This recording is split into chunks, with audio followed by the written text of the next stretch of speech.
Yo esto no entiendo bien lo de la conexión No, Facebook. Ok, me el callo. Skype.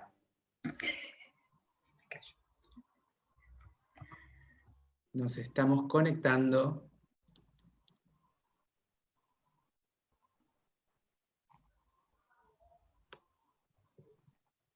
Bueno, le damos la bienvenida a todos que nos están viendo, que nos están acompañando. Primeramente quiero agradecer a UMSA por darnos el lugar. Si quieren comentar, sugerir, opinar, los leemos en los comentarios. Síganos en nuestras redes sociales, también Instagram, UMSA-oficial.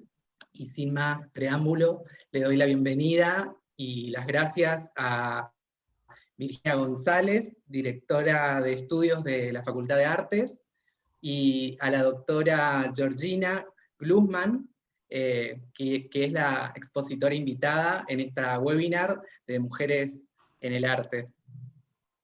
Bueno, muchísimas gracias Alfredo, muchísimas gracias Georgina por inaugurar con nosotros y con la Facultad de Arte estos webinars de la universidad.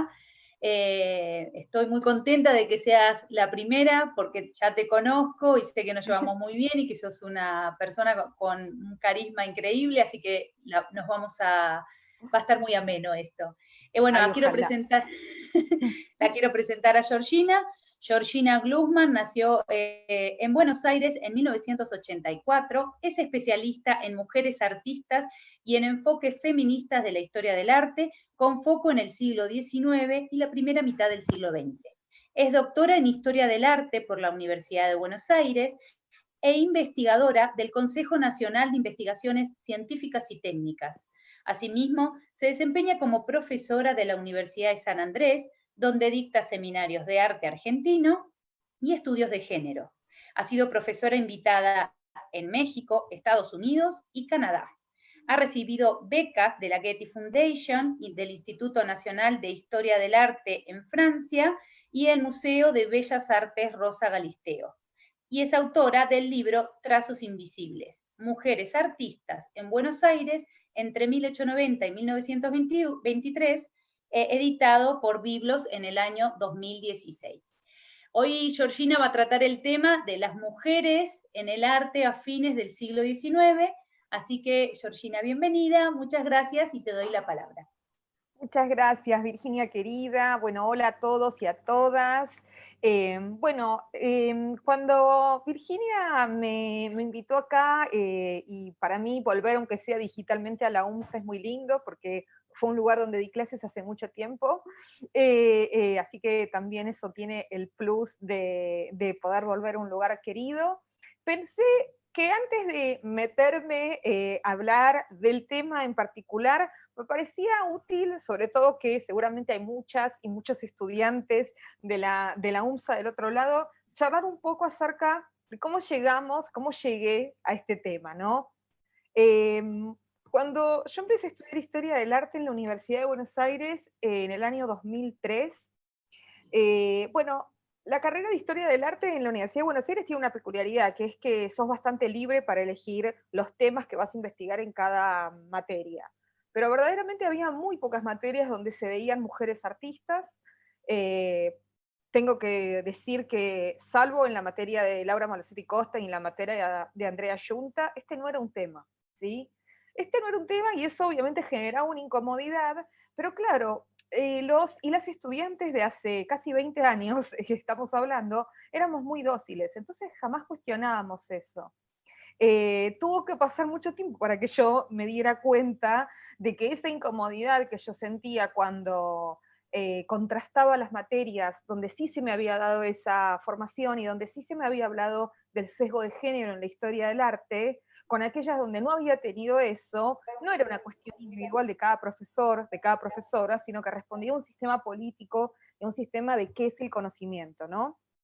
Bueno, pasaron los años, me recibí y finalmente pude empezar a investigar este tema de las mujeres artistas en el siglo XIX bajo la guía de la doctora Laura Malosetti Costa, la mejor maestra que una feminista puede desear en la vida.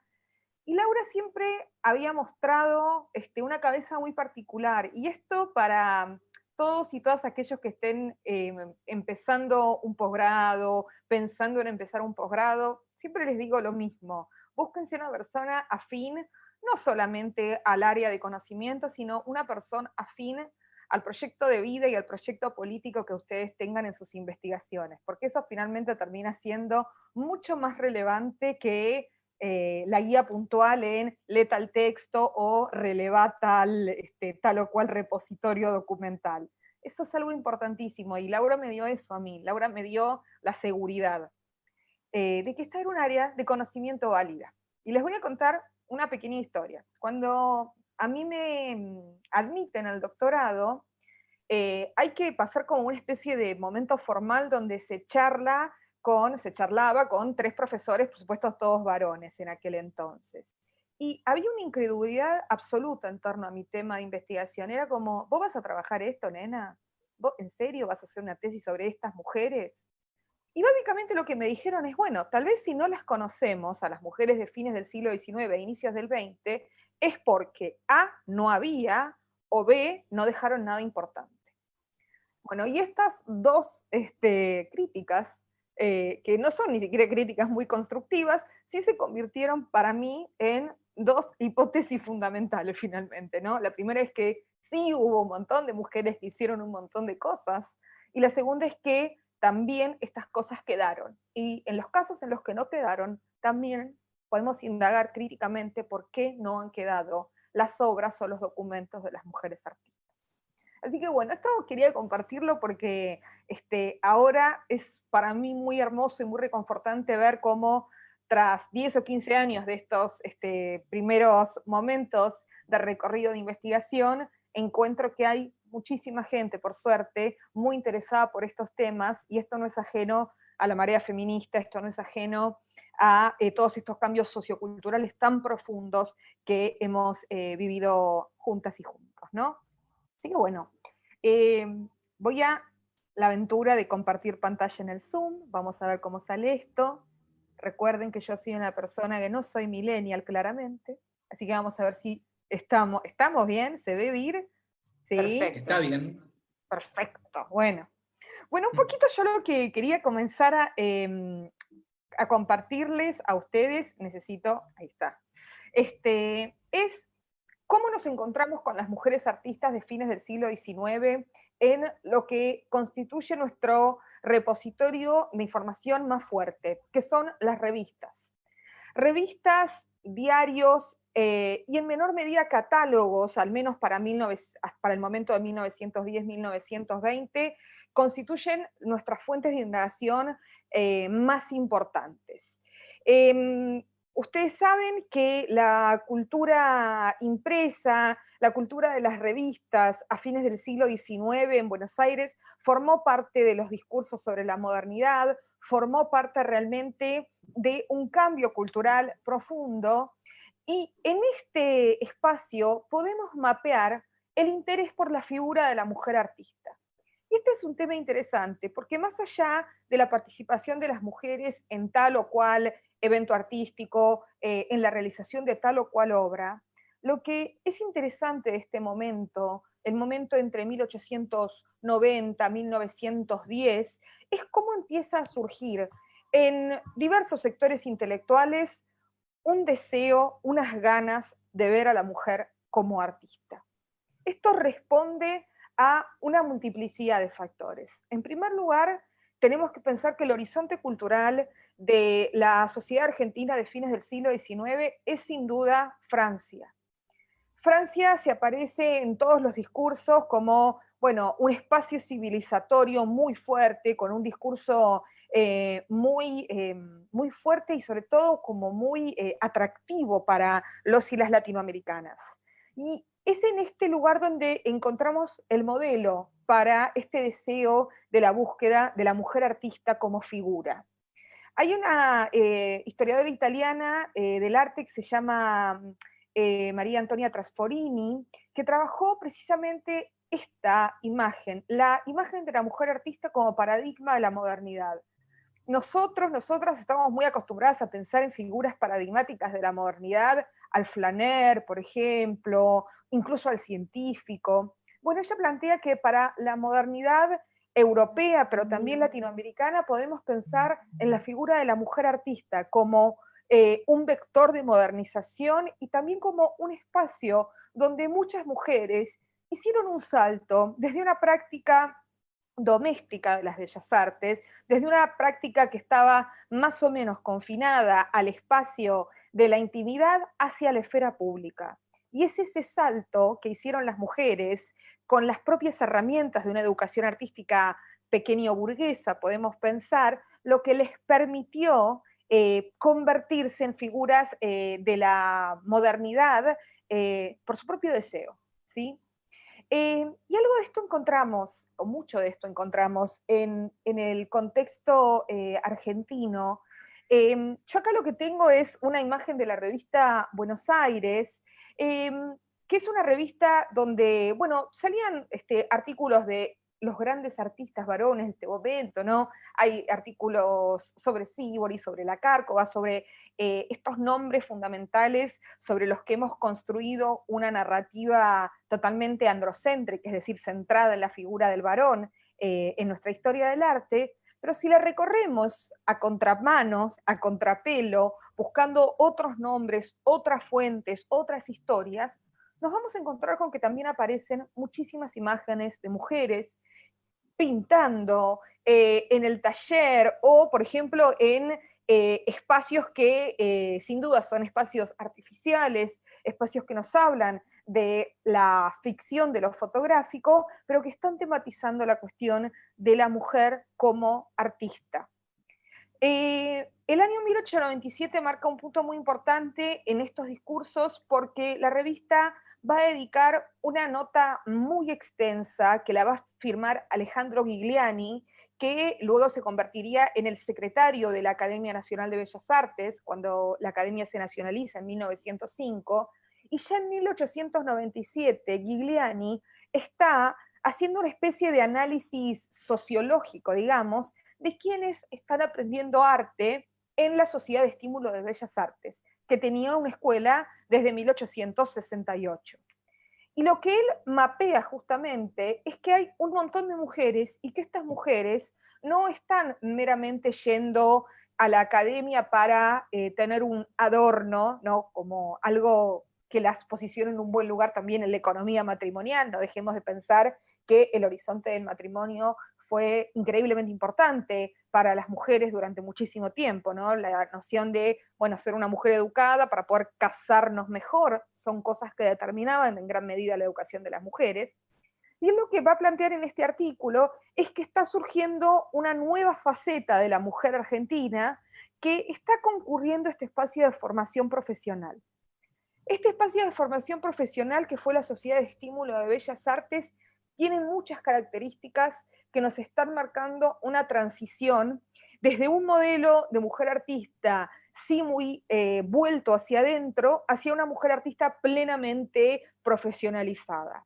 En primer lugar, a la Academia de la Sociedad de Estímulo, luego nacionalizada como Academia Nacional de Bellas Artes en 1905, se va en horarios nocturnos, por ejemplo, las mujeres que eran ya asalariadas, que eran mujeres que pertenecían a la fuerza del trabajo, muchas eran, por ejemplo, maestras, van a la academia en horario nocturno. Y acá tenemos una primera pista de lo que significa este cambio, ¿no? Tenemos que pensar y vivenciar qué significaba ir a la academia de noche para empezar o para continuar una formación artística que había empezado en el espacio seguro del hogar y que ahora se daba en un espacio ajeno al hogar y además un espacio altamente profesionalizado, altamente especializado.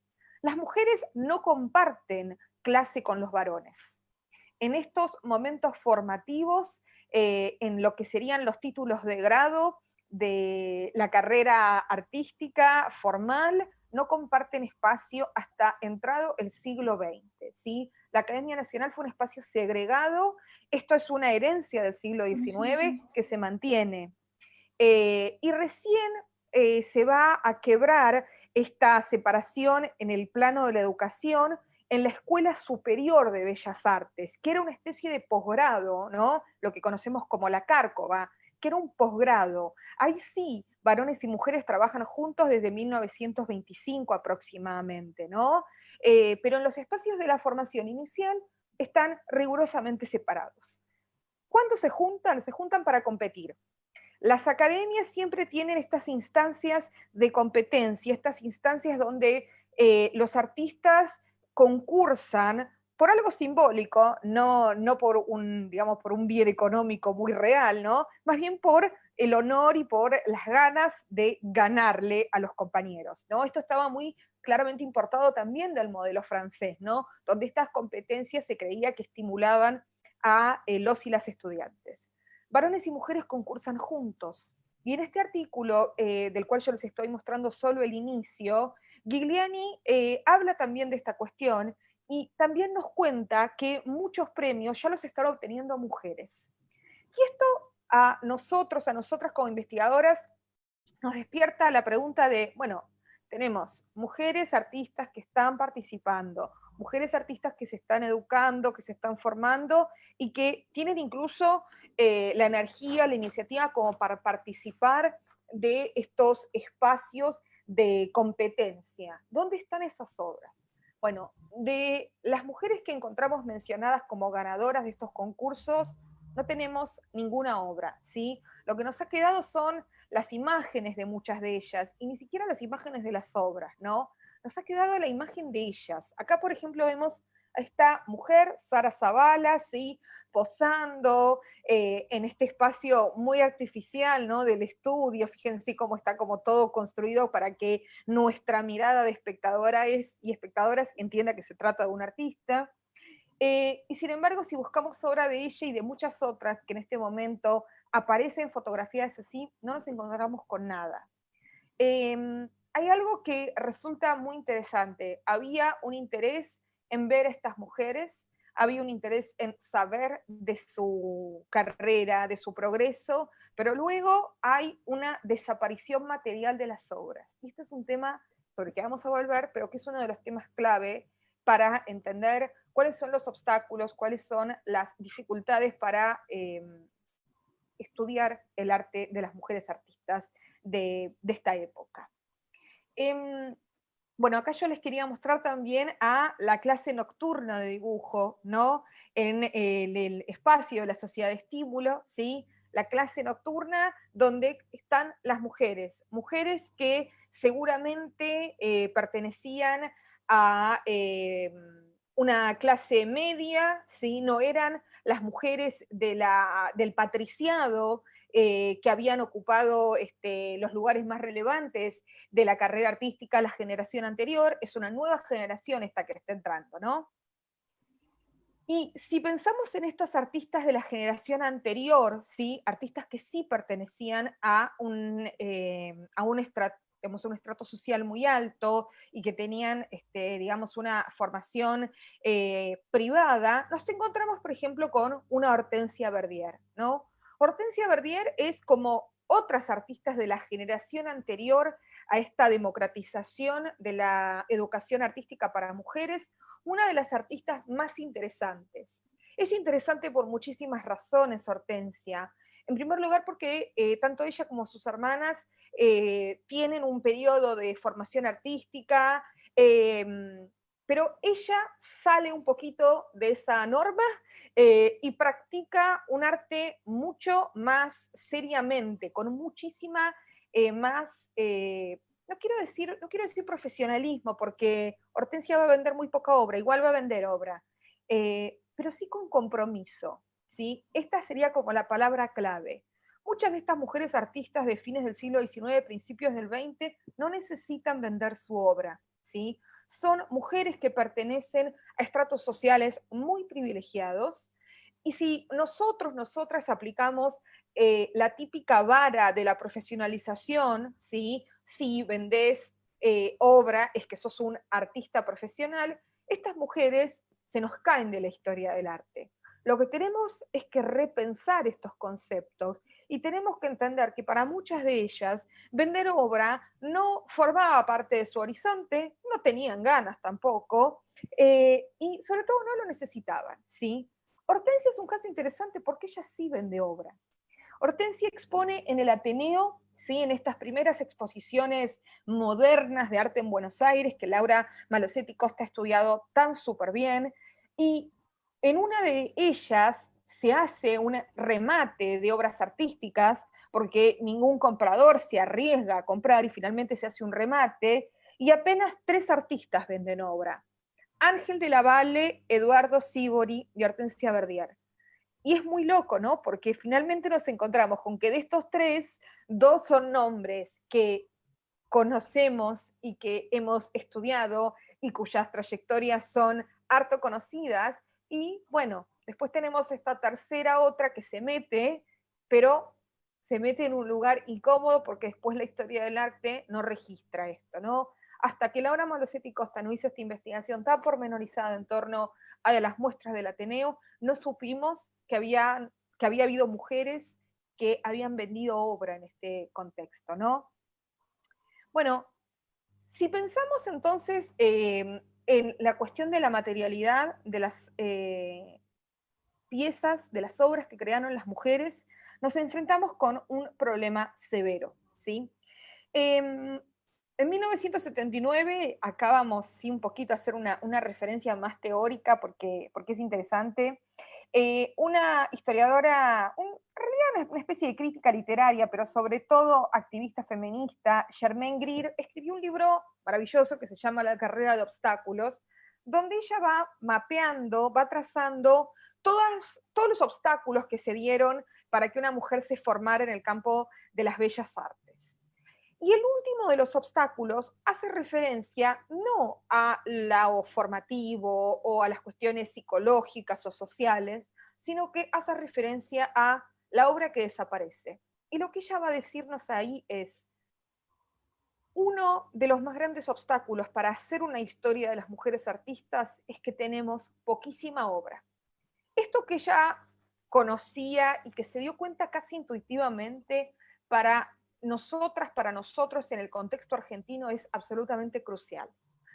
Tenemos muchísimas noticias de mujeres artistas produciendo en este momento y poquísima obra. Poquísima obra y también obra en muy malas condiciones. Espero que dentro de este grupo de UMSA haya estudiantes de conservación, de conservación, restauración de bienes culturales, porque tenemos que pensar también que en el campo de la conservación y la restauración, que está muy lejos de ser un mero oficio, como creen algunos y algunas, sino que es una actividad intelectual sumamente compleja también, además de ser una cuestión de la mano, hay políticas de restauración, ¿sí? Hay obras que se restauran primero. Y estas obras que se restauran primero son las obras que se pueden mostrar en un museo, ¿sí? Y son las obras que se convierten en elementos familiares dentro de nuestra cultura visual como asistentes a museos. Hay otras que están eternamente deterioradas, eternamente en las reservas, y esto es un círculo vicioso realmente. No podemos enriquecer, desarmar, cuestionar los relatos heredados, porque las obras que nos permitirían hacerlo, aún las que ingresaron a las instituciones de conservación del patrimonio cultural, ¿no? Y la palabra patrimonio no es inocente, sino que es la herencia cultural del padre, restauran en último lugar, conservan en peores lugares las obras de mujeres artistas. ¿Por qué? Porque no tienen un valor cultural instituido, ¿sí? No es que hay alguien haciendo alguna maldad, son cuestiones heredadas que se van reproduciendo casi sin querer, casi con inercia. A lo largo de mi trabajo, seguramente el ejemplo más terrible con el que me tuve que topar fue con el caso de La Guerra. La Guerra es una obra que la artista argentina María Obligado realiza en 1909 en el marco de una muy fuerte campaña intelectual que tenía que ver con el centenario y la promoción de las tradiciones, ¿no? Ella realiza esta obra, La Guerra, sumándose a esta celebración patriótica del centenario de la Revolución de Mayo, perdón, y la presenta en París, ¿sí? María Obligado es una mujer de la alta sociedad que es nada más ni nada menos que la hermana de Rafael Obligado, ¿sí? Uno de los animadores más importantes de la literatura de esta época, un escritor vinculado al género gauchesco, y ella se nutre y nutre a su hermano con los debates en torno al campo argentino como verdadero tema nacional del arte. La Guerra es una obra que, miren las dimensiones, ¿sí? 321 por 443, es un objeto bastante grande, ¿no? Que ella realiza a lo largo de varios años, ¿sí? La familia de María conserva muchísimos de los estudios que nos permiten conocer cómo fue trabajando y retrabajando las partes más complejas de la composición, entre las que se encuentra, por supuesto, estos escorzos absolutamente extremos del ganado, ¿no? La Guerra es el momento donde se marcan las piezas de ganado como pertenecientes a una estancia o a un grupo de propietarios, ¿no? Esta obra que ella presenta en el contexto parisino, la presenta precisamente dentro de lo que son los formatos de la pintura de historia, ¿sí? Este es un gran formato, no es un formato de una obra pequeña, ¿no? De temática campestre, sino que ella emprende un proceso de reconstrucción histórica. Para el momento en el que ella hace esta obra, la yerra, el momento del mercado, estaba totalmente mecanizado, era mucho más industrial, ¿sí? Piensen que el campo argentino se tecnifica muy tempranamente. Ella lo que hace entonces en esta pieza es hacer una investigación sobre el sentido social que había tenido la yerra en años, en décadas anteriores. Era una auténtica fiesta popular.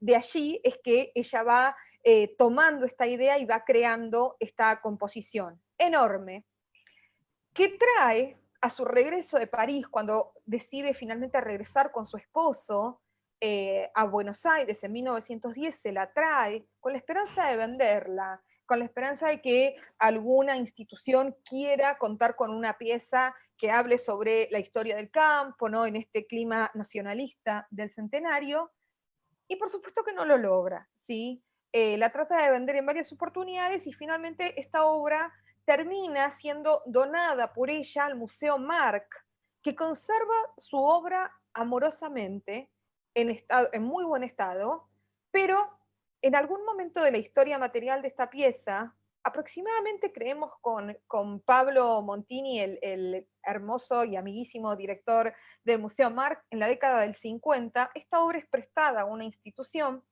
en la que actualmente funciona una parrilla, es un instituto tradicionalista en la ciudad de Rosario, y este es el estado, y acá me gustaría escuchar la indignación de los estudiantes de conservación, restauración, ¿no? Agente de deterioro, estamos hablando de tantos agentes de deterioro juntos en el contexto de una parrilla que da para 3 monografías por lo menos. Y una obra, sí, bueno, que como ven no tiene marco, sí, esta foto tiene unos 10 años además, porque obviamente no quieren que vaya mucha gente, ¿no?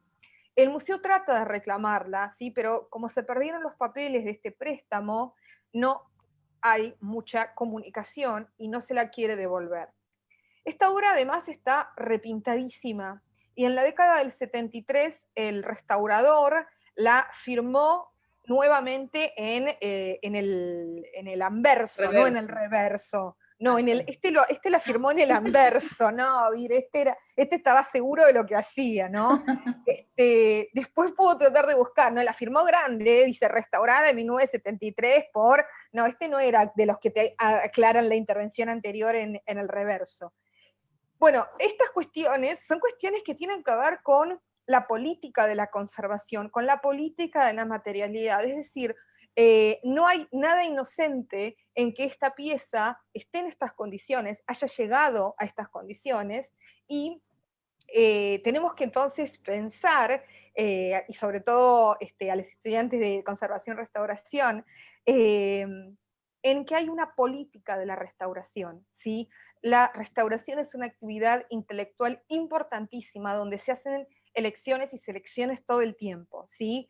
Y Germaine Greer hace una hermosísima observación, muy triste, ¿no? Pero muy hermosa observación en La carrera de obstáculos, y dice: las obras de las mujeres artistas son las primeras que se mojan en las reservas de los museos y las últimas que se restauran. Bueno, muchas obras ni siquiera tenemos la posibilidad de tenerlas en esta materialidad desgastada como la guerra, sino que lisa y llanamente tenemos únicamente ilustraciones que para el siglo XIX además son ilustraciones muy esquemáticas, de diarios. Esta es de Valerini, ¿no? Es gracioso, ¿no? Pero bueno, no deja de ser un esquema de la obra muy, muy básico, ¿sí? De cuando Valerini era ilustrador de La Nación. Bueno, y la última cuestión que quiero tratar antes de pasar un poco a charlar es sobre las historias del arte, ¿no? Cuando, para volver a la anécdota con la que arrancamos, ¿no? Cuando a mí me decía el jurado de admisión al doctorado: ay, vas a hacer una tesis con qué si estas mujeres no hacían nada, se estaban basando en algo muy claro, que es que la tradición historiográfica en nuestro país no le dio casi ningún lugar a la actividad de las mujeres artistas. Y es interesante pensar que estos primeros relatos coinciden con la actividad de muchas de ellas, y que personajes como Eduardo Schiaffino, considerado el autor de la primera historia bastante orgánica del arte argentino, las conocía a todas ellas, ¿sí? De hecho, hay cartas con muchas de estas mujeres conservadas en el archivo Schiaffino, y sin embargo, aún así no las incluye, ¿sí? Entonces tenemos un aparato de invisibilización realmente, ¿sí? Tenemos una decisión muy consciente de parte de algunos historiadores en eliminar estas otras voces, estos otros caminos de la actividad artística. El caso de Pagano es diferente porque las incluye. José León Pagano tiene una relación mucho más ambivalente con la práctica artística femenina, y aunque está convencido de que las mujeres pintan todas parecido porque son mujeres, ¿no? No deja de interesarse y tiene amistad con muchas mujeres, por ejemplo con Léonie Matisse, ¿sí? Un artista de origen francés que llega a la Argentina en 1912 para casarse con Francisco Villar, otro artista, y que establece un vínculo de camaradería. León Pagano reseña todas sus exposiciones. Bueno, Léonie Matisse fue súper prolífica, además, todos los años hacía una muestra nueva, y ahí sí nos encontramos con el reconocimiento por parte del Pagano crítico, ¿sí? José León Pagano crítico desde las páginas de La Nación, un diario que siempre tuvo una enorme gravitación y que desde muy temprano tiene columna específicamente dedicada a las bellas artes. Desde allí Pagano nos va metiendo, nos va reconociendo algunas mujeres artistas, y nos va entonces permitiendo trazar, crear un archivo, un mapa, una cartografía de qué hicimos las mujeres, que finalmente, aunque mucho se haya perdido y aunque mucho todavía reste por ser encontrado, ya podemos decirle con seguridad a la banca de admisión del doctorado: no, hay mujeres artistas en el siglo XIX, hicimos un montón de cosas, queda mucho camino de descubrimiento, pero allí estuvimos, ¿no? Así que bueno, ahora sí, tengo que dejar de compartir. Mira, Georgina, me surgen un montón de preguntas. Igualmente invitamos ahora a todos los que nos están viendo, que la verdad que la convocatoria fue muy buena y generalmente se anotan muchas personas y viene la mitad. Esta vez están todos presentes, así que la verdad que muchísimas gracias a todos y todas los que están aquí hoy. Y en principio, bueno, tengo un montón de preguntas, ¿no? Pero en principio escuchamos las preguntas o leo las preguntas de ustedes, pero digamos, vos estabas hablando de las mujeres artistas que han sido invisibilizadas y mientras hablabas pensaba yo en Julia Wernick, ¿no? Una mujer que pinta además, se dedica al género de animales y va a estudiar este género, y es algo muy interesante porque no solo pinta animales, digamos, como los que pintaba su maestro en Francia, sino que ella se dedica a pintar animales salvajes, y es una mujer, digamos, originaria en lo que está haciendo, es la única mujer que hace este género. Entonces, no solo han sido invisibilizadas las mujeres porque no se los ha nombrado, sino se ha tapado trabajo importantísimo como es el de ser las primeras en determinado género, ¿verdad? Absolutamente, Vir. Eso que vos decís es re importante porque nos habla verdaderamente de los sesgos que tiene la historia del arte, ¿no? Berni, que además de ser, como vos decís, una distinta, una única en el género animalista, es, por ejemplo, la primera persona en haber realizado una muestra de aguafuertes en nuestro país, ¿sí? Es decir, pionera en medios, pionera en géneros, y sin embargo, la historia del arte es algo entonces muy, muy claro como esta cuestión de la calidad o la innovación, no importa finalmente, ¿no? El sesgo de género es tan grande que siempre van a encontrar una razón para la cual excluirnos, ¿no? Julia Berni, que además tiene obra en muchísimos museos, ¿no? Tiene obra en el Museo Nacional de Bellas Artes, que de hecho se la compra Schiaffino, tiene obra en el Museo Castanino, tiene obra en el Museo Irurtia, es decir, es un artista que podríamos conocer, ¿no? Y que los y las docentes de historia del arte podríamos incluir en nuestras clases, ¿no? Porque hay un momento en el que tenemos que nosotros decidir interrumpir esto y decir, bueno, a partir de acá me voy a cuestionar este camino, este recorrido que vengo haciendo, y digo, esto también no es que fue fácil para mí ni para mis maestras, ¿no? Cortar con la inercia de enseñar lo que se considera importante como algo establecido y como algo ya totalmente canónico y hasta como medio anquilosado y muerto, ¿no? Pues seguimos estudiando siempre lo mismo, ¿no? Todo el mundo ha estudiado, ha tenido 3 clases de Berni si hicimos un curso de arte argentino, está buenísimo, pero a lo mejor podemos dar 2 clases de Berni, ¿no? Y sumar una que tenga que ver con la actividad de otros actores culturales, otros actores artísticos, ¿no? No solo mujeres, otras aproximaciones al arte. No, pero también pienso en Schiaffino. Vos decís, Schiaffino no habló de las mujeres, si bien se relacionaba con todas, incluso le compró una obra a Julia. También Elina González fue compañera de estudio de él con este artista italiano Ayugari, Agullari, perdón. Así que, por tanto, Pagano estaba, perdón, Schiaffino estaba consciente de la actividad de estas mujeres y convivía con ellas y su arte. Así que digamos, este patriarcado, como el que dice Schor, ¿no? Este linaje paterno del que hablábamos la vez pasada, es muy fuerte. Es muy fuerte, ¿verdad? Y yo muchas veces pienso en un nivel mucho más humano, cómo se deben haber sentido estas mujeres, ¿no? Porque la historia de las mujeres artistas es, sin duda, una historia de un montón de logros, pero también es la historia de un montón de sueños que no llegan a realizarse. Y también me parece que está bueno verlas bajo esta luz y sacarle el exitismo a las mujeres artistas, ¿no? Verlas también en sus fracasos y entender que los fracasos de ellas son fracasos políticos, son fracasos que todas y todos entendemos como parte de un sistema y que está bueno reconocerlo. Está Exacto. Bueno que no tengamos, ¿no?, heroínas de cartón, que es lo que finalmente sucede con Lola Mora, ¿no? Es una heroína de cartón, ¿no? Hay una marca de ropa Lola Mora, es una marca, ¿no? Es una especie de, sí, una marca.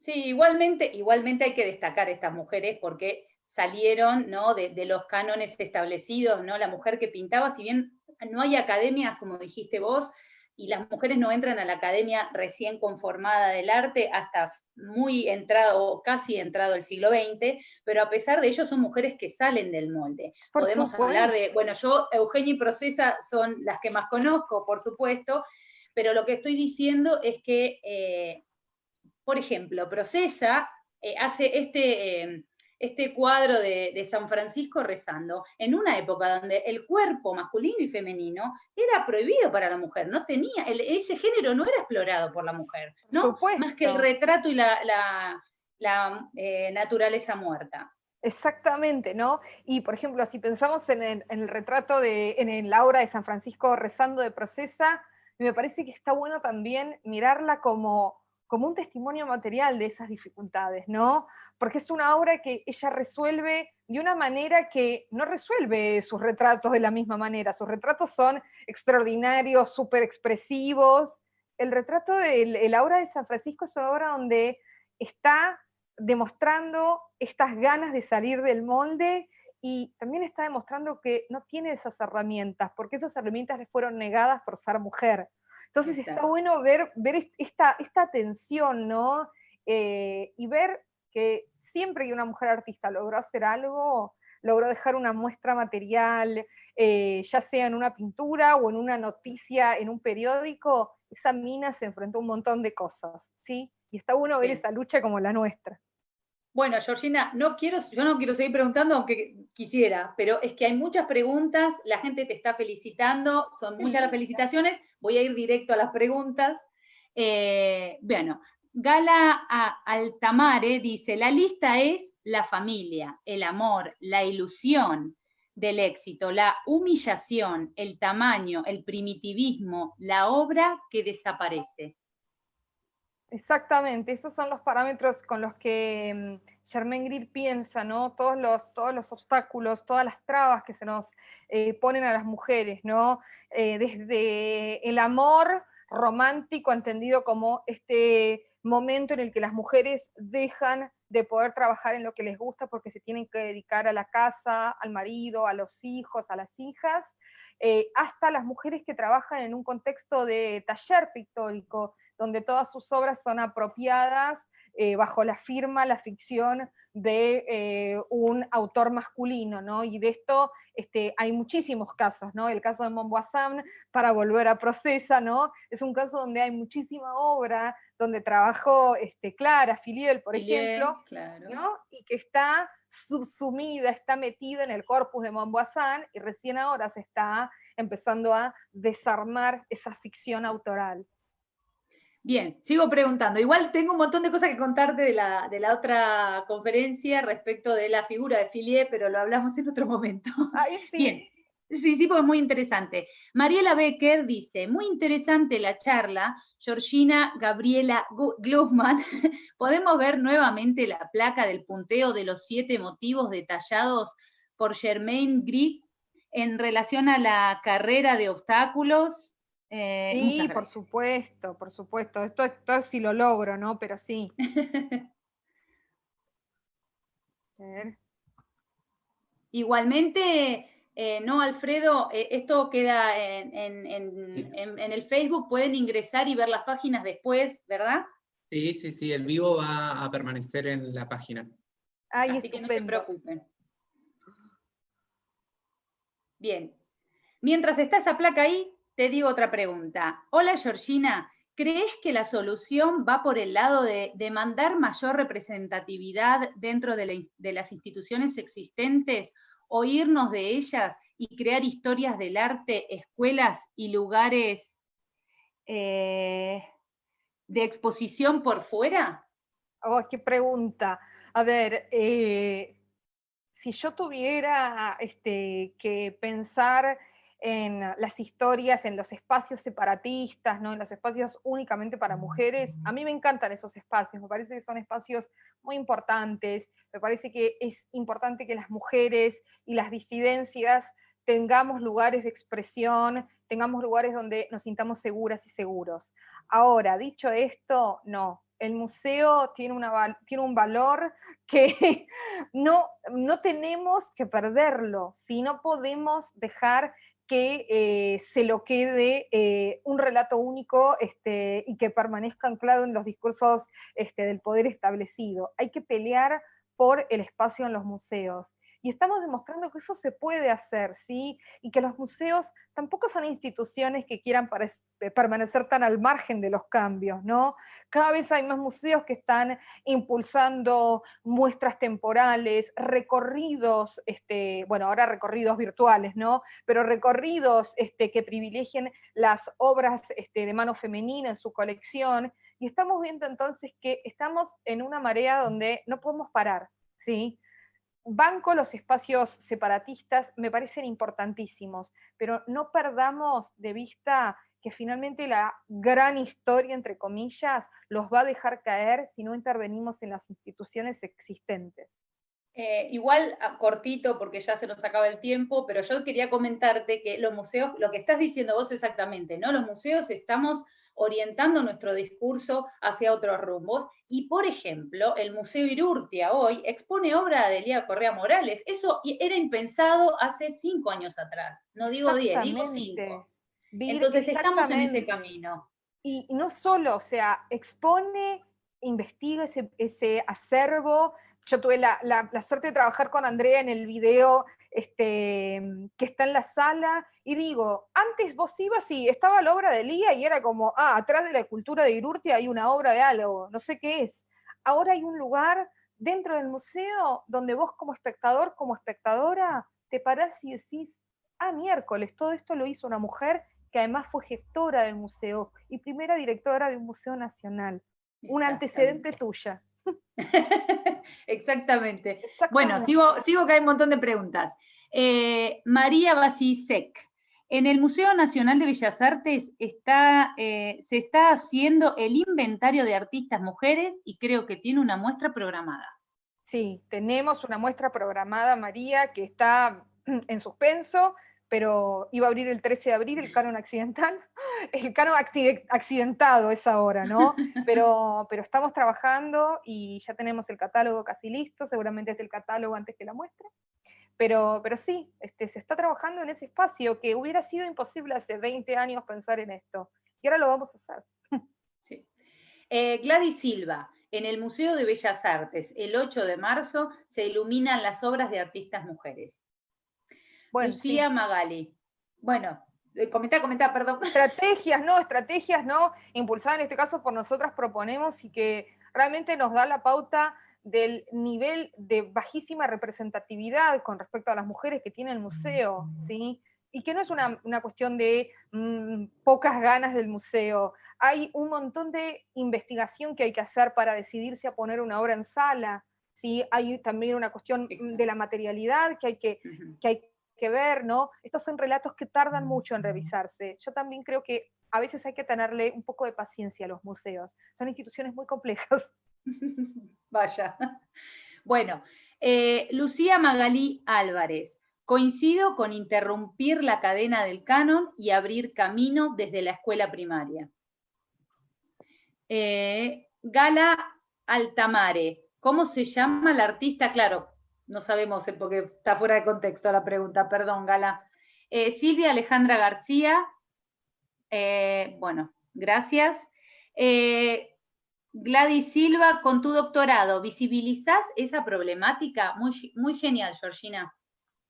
Bueno, sí, la verdad que sí, hemos gracias al apoyo del CONICET, logramos con la dirección de Laura Malosetti y de Dora Barrancos, hacer una tesis que, digamos, me tocó hacerla a mí, o sea, no es que yo digo, soy genial, soy pionera, no, o sea, me tocó hacerla a mí, o sea, había un área ahí y yo tuve la suerte de tener las maestras indicadas para que me guiaran, y es la primera vez que muchos objetos entran en la consideración del aparato teórico que es la historia del arte, ¿sí?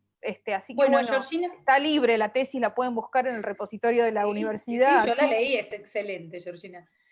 Última pregunta de Lautaro, hay muchas más, pero bueno, ya tenemos que cerrar, de Lautaro González. Es muy interesante también cómo las mujeres frecuentemente ni siquiera se las consideraba artistas, como el caso de Josefa Díaz y Clusellas, que en Santa Fe es considerada la primer pintora, perdón que se me fue, la primer pintora, larguísimo, perdón, la primer pintora y primera mujer que firma sus obras en el continente. Sin embargo, fue nombrada y mencionada como aprendiz o cuasi artista. Siempre me acuerdo de tu intervención en el Rosa, donde dijiste, las mujeres son consideradas mártires, no grandes maestras del arte o algo así. Bueno, ay, qué lindo, Lautaro.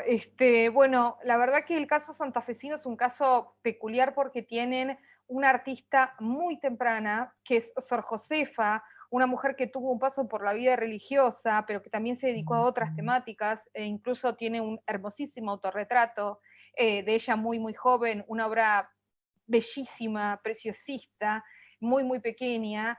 Es un caso interesantísimo para ver cómo finalmente nada alcanza, ¿no? Esta fue una mujer que tuvo reconocimiento, que para 1871 había recibido una medalla que se crea para ella, ¿no? Se le otorga una distinción por su manejo del pincel y, sin embargo, esa mujer tiene una doble condición que hace que su entrada a la historia del arte argentino sea imposible. Es mujer y no es porteña, ¿sí? O sea, también hay una cuestión... Bueno, ese es el tema también, ¿no? Hacer historia del arte del siglo XIX es una visión androcéntrica, como dijiste, y unitaria, por decirlo de alguna manera. Exactamente, no, Vir, es unitaria, es una historia del arte incapaz de reconocer que hubo otros espacios de producción.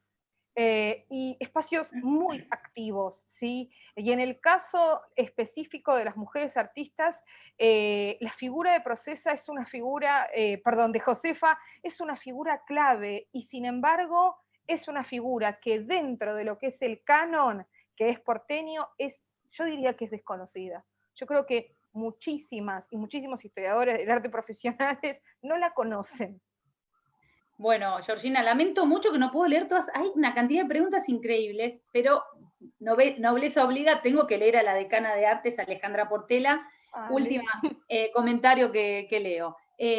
Más allá de lo que pasa en el arte contemporáneo, que es enorme la cantidad de artistas mujeres, es muy importante la investigación histórica en la historia del arte argentino del siglo XIX y principios del siglo XX.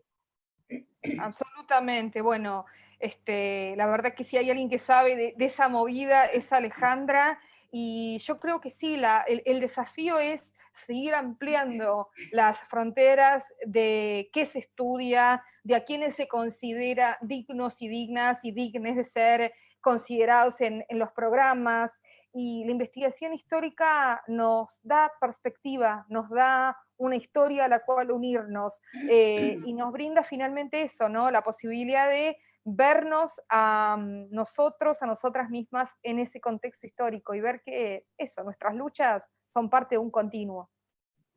Bueno, Georgina, mil gracias por haber compartido esta tarde con nosotros. Ir, en serio. Excelente, te felicito. Siempre es un placer charlar con vos. No puedo aguardar para conocerte en persona.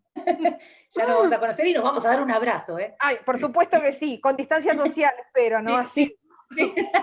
Como se usa ahora. Bueno, gracias Georgina, a toda la UNSA, gracias a Alfredo por el soporte técnico y gracias a todas y a todos, ¿sí? Que se han hecho un lugarcito para escucharnos.